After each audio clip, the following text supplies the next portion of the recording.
Now that Star Wars: The Last Jedi has been in theaters for about a month, the record will show that the film is a box office success. Lucasfilm's latest blockbuster, of course, is the sequel to 2015's The Force Awakens, which rewrote the record books en route to a whopping $936. $6 million domestic haul and more than $2 billion worldwide.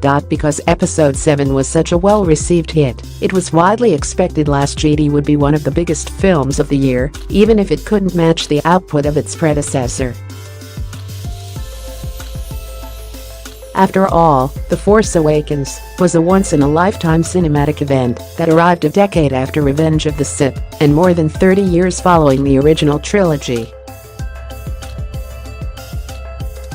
No film, even another Star Wars, could top it. While it was generally accepted The Last Jedi wouldn't rival The Force Awakens' gaudy numbers, there was some outside chatter about its box office performance after it took a 69% hit in its second weekend. That, combined with Episode 8 being the most divisive entry in the franchise, seemed to spell trouble for Lucasfilm in these early days of the Star Wars renaissance.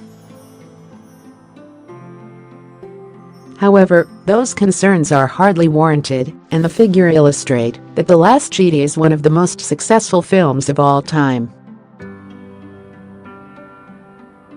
It's no secret we're currently living in the golden age of superhero movies, but Star Wars remains ruler of the multiplex. That The Force Awakens shattered the all-time domestic record is no surprise, but it was interesting to see spin-off Rogue One soar to the top of the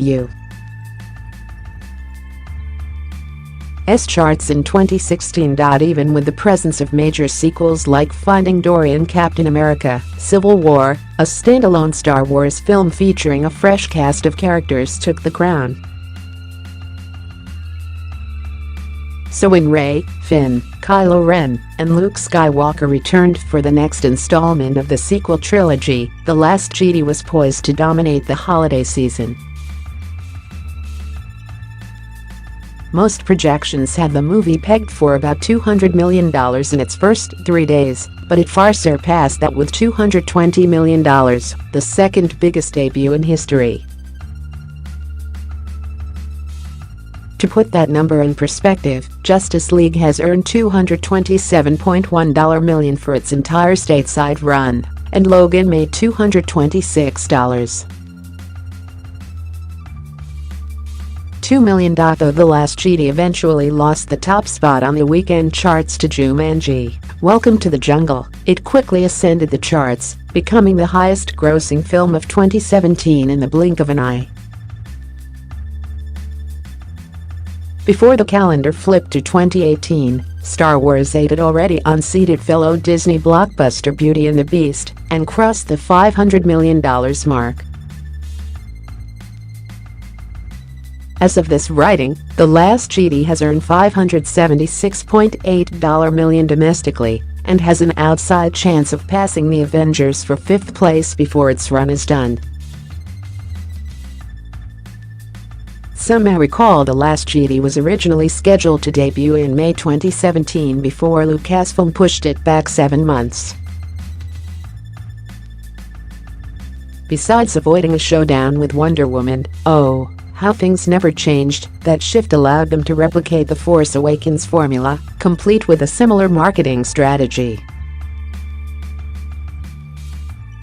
Kathleen Kennedy and Company found a gold mine in December, reaping the benefits of being one of the few tentpoles in town. It's for this reason it was odd they always stuck with a summer date for Solo, a Star Wars story, but Episode 9 will bow in December 2019.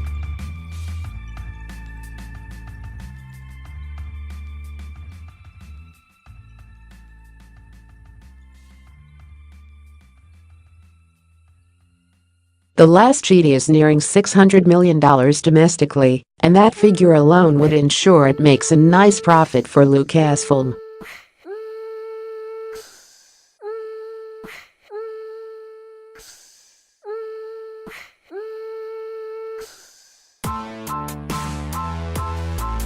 When the global numbers are taken into account, there's no denying The Last Jedi is a monumental success.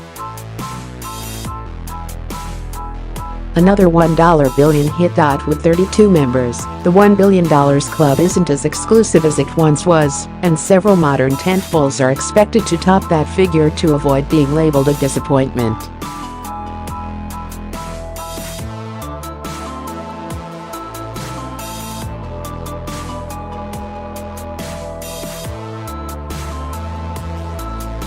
It's thought the latest episode in this Skywalker saga will reach $1.6 billion when it's all said and done, possibly dethroning Jurassic World for fourth on that list.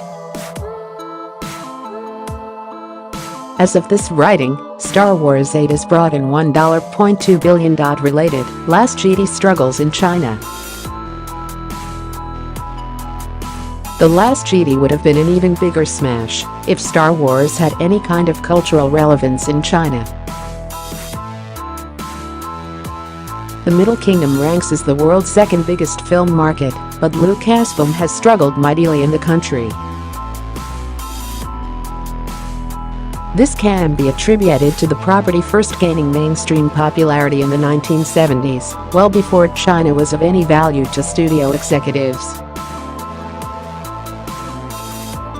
During episode VIII's opening weekend in China, it had to settle for second place, losing to a local rom-com sequel and trailing The Force Awakens and Rogue One's midnight numbers. The studio has tried to appeal to the Chinese audience over the past few years, but it's apparent their strategies are not working. They either need to retool what they're doing or accept China will always be a loss, relatively speaking. Still, it's hard to argue with these results. The $1.2 billion translates to an $800 million profit, which is enough to bankroll four Last Jedis, reported production budget, $200 million. This is why Lucasfilm can afford to intentionally inflate the budget for Solo, so Ron Howard can reshoot more than originally intended. Their tentpoles have more than lived up to the billing with box office performances that some studios can only dream of.